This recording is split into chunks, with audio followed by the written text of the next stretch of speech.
बिहार विधानमंडल का बजट सत्र आज से शुरू हो रहा है। विधानसभा का यह सत्र 27 फरवरी तक चलेगा। आज सत्र की शुरुआत राज्यपाल आरिफ मोहम्मद खान के अभिभाषण के साथ होगी। इसके बाद कल यानी कि मंगलवार को वित्त मंत्री विजेंद्र प्रसाद यादव सदन के पटल पर बिहार का बजट पेश करेंगे। विधानसभा के इस सत्र में कुल 19 बैठकें होंगी, जिसमें सरकार अपने विकास के एजेंडे के साथ भविष्य का रोड मैप पेश करेगी। 3 फरवरी को बजट पेश होने के बाद 5 फरवरी को राज्यपाल के अभिभाषण पर सरकार का जवाब होगा और 6 से 20 फरवरी को बजट पर सामान्य विमर्श और मतदान होगा। 14 से 26 फरवरी को राजकीय विधेयक पेश होगा। विधानसभा के इस सत्र में विपक्ष की ओर से सत्ता पक्ष को घेरने की भी पूरी कोशिश की जाएगी। तमाम जानकारी के साथ हमारे संवाददाता रजनीश हमारे साथ जुड़ चुके हैं। रजनीश, क्या कुछ जानकारी आपके पास? बजट सत्र की अब शुरुआत होने जा रही है। देखिए, बिहार विधानसभा का बजट सत्र आज से शुरू हो रहा है और जो नवगठित सरकार है, सरकार बनने के बाद जो विशेष सत्र औपचारिक जो होती है, जिसमें शपथ से लेकर तमाम सारी बातें, तो उसके बाद विधिवत जो कार्य संचालन और तमाम सारी बातों को लेके हिसाब से अगर देखें तो ये पहला सत्र होगा नई सरकार का। और विपक्ष भी अपनी पूरी जो तैयारियां हैं सरकार को अलग अलग मुद्दे पर घेरने को लेकर उसकी भी तैयारी कर रखी है। और यहाँ पे मुख्यमंत्री नीतीश कुमार अभी बस पहुँचे हैं और ये तस्वीर मुख्यमंत्री नीतीश कुमार पहुँचे हैं और विधानसभा अध्यक्ष उनके स्वागत में जो औपचारिकता होती है पहले दिन, और साथ ही साथ श्रवण कुमार मंत्री हैं, अब श्याम रजक हैं, इसके अलावा जो सिद्धार्थ पटेल है वैशाली के विधायक, और तमाम सारे जो जेडीयू के नेता और विधायक हैं वो यहाँ पे पहुँचे हैं। और ये तस्वीर है कि सदन की शुरुआत जो हो रही है आज से, उसमें पहली दफ़ा जब मुख्यमंत्री नीतीश कुमार विधानसभा पहुँचे हैं तो उसी तरीके से जो एक स्वागत होता है और जो औपचारिकता होती है उसको लेकर पोर्टिको में बिहार सरकार के मंत्री विजय कुमार चौधरी भी दिख रहे हैं। और इससे पहले यहाँ पे उप मुख्यमंत्री पहुँच चुके हैं, विधानसभा अध्यक्ष भी सदन में पहुँच चुके हैं, मुख्यमंत्री नीतीश कुमार विधानसभा पहुँचे हैं और बजट सत्र बड़ा ही महत्वपूर्ण है। और साथ ही साथ मुख्यमंत्री नीतीश कुमार ने अभिवादन यहाँ पे तमाम सारे लोगों को हाथ हिलाकर करते हुए, अशोक चौधरी बिहार सरकार के मंत्री भी साथ में हैं। और सदन बड़ा ही महत्वपूर्ण ये बजट सत्र है। आज जो है महामहिम राज्यपाल अपने अभिभाषण का संबोधन जो है वो करेंगे और विस्तारित भवन के सेंट्रल हॉल में ये होना है। और दोनों सदन के जो सदस्य यानी बिहार विधानसभा और बिहार विधान परिषद, दोनों सदनों के सदस्यों की जो बैठक होगी आज सेंट्रल हॉल में 11:30 बजे, उसमें समेकित रूप से अपनी बातों को रखेंगे और राज्यपाल के अभिभाषण से ही एक दिशा दशा और आगे की जो चीज़ें हैं और मौजूदा वस्तु स्थिति जो सरकार की और राज्य की है उसकी एक वानगी जो है वो देखने को मिलेगी।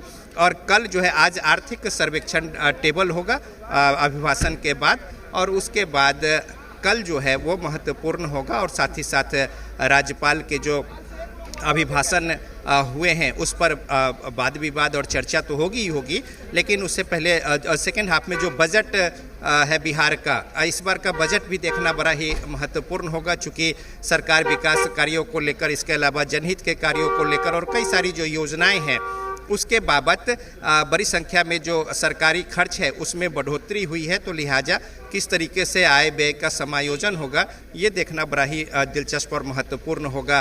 बिहार विधानसभा का बजट सत्र और 19 कार्य दिवस है और आज से लेकर अगर देखें तो 27 तारीख तक, फरवरी तक ये सदन जो है वो चलेगा। और इस दरमियान कई महत्वपूर्ण जो निर्णय हैं और जनहित की बातें हैं, तमाम सारी बातें होंगी।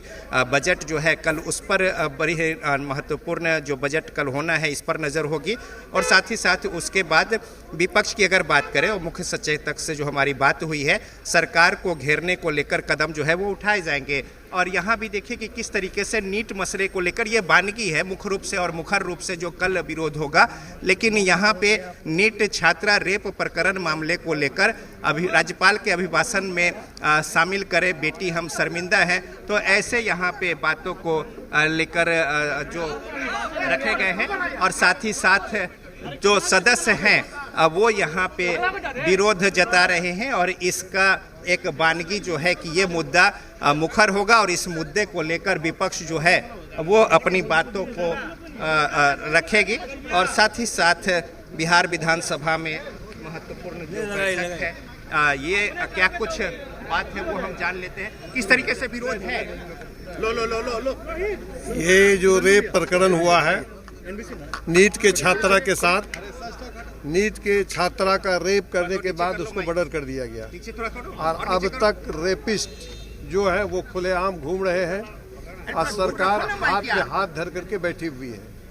और सरकार हाथ में हाथ धर करके बैठी हुई है। उसमें जो सीबीआई को लिखे हैं, सीबीआई का रिपोर्ट इस बिहार के अंदर में ऐसे बहुत से केसेस हैं जो सीबीआई को दिया गया, उसका फलाफल क्या है? सीबीआई को देने का मतलब है कि रेपिस्ट को बचाना, उनके पीछे में जो सफेद पोस्ट हैं, जो लोग भी हैं, उनको बचाने का प्रयास किया जा रहा है। सदन के अंदर भी सरकार पूरी तरह से, बिल्कुल सदन के अंदर भी इसकी आवाज उठेगी और पूरी तरह से मजबूती के साथ इस आवाज को उठाया जाएगा। और रेपिस्ट के परिवार के साथ, जिनको रेप किया गया है, उनके परिवार के साथ कांग्रेस पार्टी, हम लोग खड़े हैं, मजबूती के साथ खड़े हैं। तो देखिए इस तरीके से विरोध जो है वो जताया जा रहा है और साथ ही साथ जो सदस्य हैं तमाम सारे, उन्होंने विपक्ष के एक वानगी जरूर दी है कि इस मुद्दे को पुरजोर तरीके से उठाया जाएगा। और आज चूंकि पहला दिन है तो लिहाजा राज्यपाल का अभिभाषण जो है वो भी बड़ा ही महत्वपूर्ण होता है, लेकिन कल से ये मुद्दा जो है बड़ा ही जोरदार तरीके से इसको लेकर तमाम सारे लोग जो हैं वो उठाएंगे विपक्ष के। और साथ ही साथ यहाँ पे उप मुख्यमंत्री और गृह मंत्री सम्राट चौधरी जो है वो सदन में पहुंचे हैं और इन पर भी नज़र है किस तरीके से, चूंकि जांच पड़ताल और तमाम सारी बातें इस मुद्दे को लेकर हो रही है, उन पर इनकी नज़र है और दिशा निर्देश है। और विपक्ष किस तरीके से संतुष्ट होगा और लोगों में जो एक इस मसले को लेकर जो भावना उमड़ी है और साथ ही साथ काफ़ी चिंता और परेशानी का जो कारण है वो यहाँ पे देखना होगा। और साथ ही सदन में किस तरीके से विपक्ष के जो हमले हैं उसको लेकर निपटेगी सरकार, ये भी देखना बड़ा ही महत्वपूर्ण होगा।